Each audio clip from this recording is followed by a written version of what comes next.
Tu le sens? Tu sens cette puissance qui arrive vers toi? C'est Aperoc numéro 23. Effets spéciaux. Voilà. Apéroqueur, apéroqueuse. Bonsoir. Non, pardon. Bonjour. C'est vrai qu'on dit toujours. Ah non, c'est apéroqueuse, apéroqueur.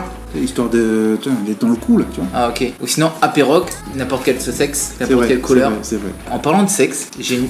Alors, ça commence... ça commence mal, mais c'est drôle, mais on peut pas la raconter à tout le monde cette histoire. C'est comme ma première fois.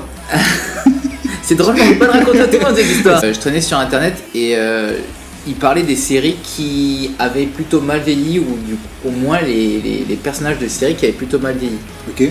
Et il parlait du personnage de Barney Stinson dans la série Oh I Met Your Mother. Ouais. Parce qu'ils ont sorti un bouquin. Après cette série, vu que ça a eu du succès, le bouquin c'était le Bro Code. Avec Oui, bah oui, le tout Bro Code, ce oui, ce qu'il faut savoir. Pour ceux qui connaissent.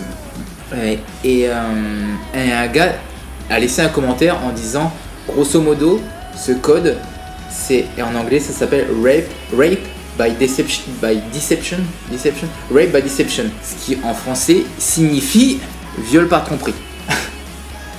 Ouais, c'est ce que je pensais. J'avais j'étais pas loin. Rape by deception, c'est viol par tromperie. Et c'est vrai que quand tu reprends sa manière de draguer les nanas, c'est basé sur le mensonge. Oui, carrément.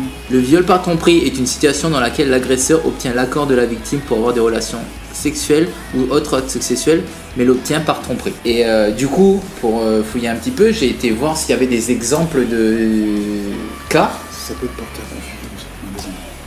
Ah mais attends les exemples que j'ai trouvés sur internet.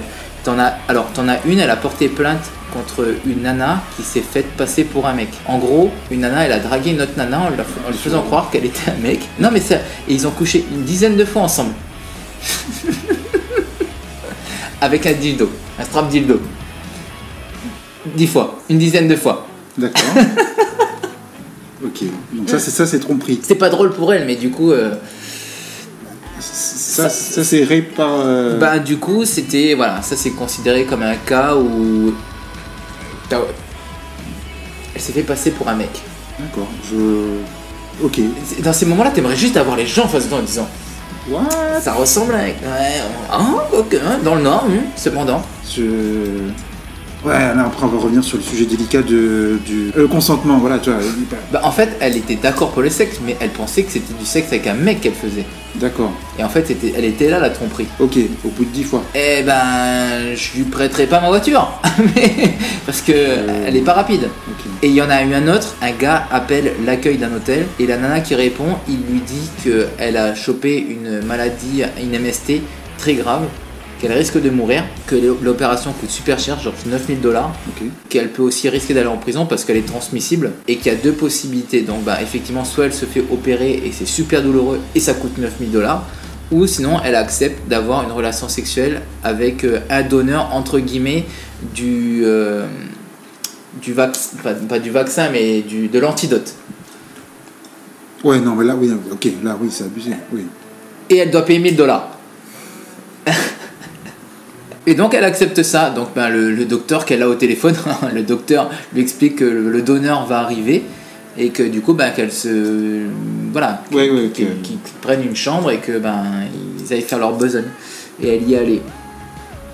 Et après en fait c'était le chef de la nana qui était à l'accueil. Alors après je suis pas rentré dans le fond de l'histoire, mais je pense que le mec avait déjà dû la repérer et c'est pour ça qu'il avait passé ce coup de téléphone, qui a appelé la police, et le gars s'est fait arrêter. Mais vu qu'à ce moment là il n'y avait jamais eu de précédent par rapport à ça, le gars ils n'ont pu que l'appliquer pour pas fraude, mais vu qu'il lui avait fait payer 1000 $ pour quelque chose qui était pas vrai, okay.